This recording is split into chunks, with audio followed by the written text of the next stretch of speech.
ఆంధ్రప్రదేశ్ ప్రభుత్వం జనవరి 1 నుంచి భూముల మార్కెట్ ధరలను పెంచే నిర్ణయంపై వెనకడుగు వేసింది. ప్రజల నుంచి పెద్ద ఎత్తున అసంతృప్తి వ్యక్తమవుతుండటంతో ఈ నిర్ణయంపై పునరాలోచన చేసేందుకు ప్రభుత్వం సిద్ధమైంది. 2025 జనవరి 1 నుంచి భూముల మార్కెట్ ధరలను పెంచే యోచన తాత్కాలికంగా వాయిదా వేసింది. ఈ నిర్ణయంపై పూర్తి స్థాయిలో అధ్యయనం చేసి అవసరమైన మార్పులు తీసుకోవాలని నిర్ణయించారు.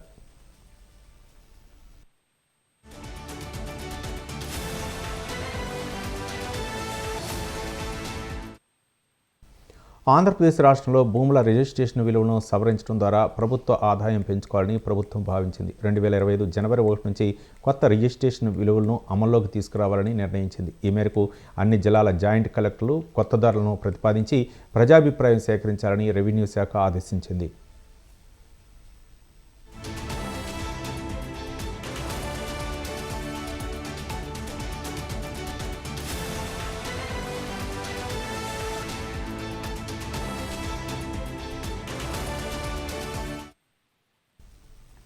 భూములకు ఉన్న డిమాండ్ను, ప్రస్తుతం ఉన్న ధరలను పరిశీలించి కొత్త ధరలపై ముసాయిదాలు తయారు చేయాలని జిల్లాల కలెక్టర్లను ప్రభుత్వం ఆదేశించింది. ఈ నిర్ణయంపై ప్రజల నుంచి, ప్రభుత్వ వర్గాల నుంచి వచ్చిన సూచనలతో మార్కెట్ ధరల పెంపుపై పునరాలోచన చేయాలని నిర్ణయించింది ప్రభుత్వం.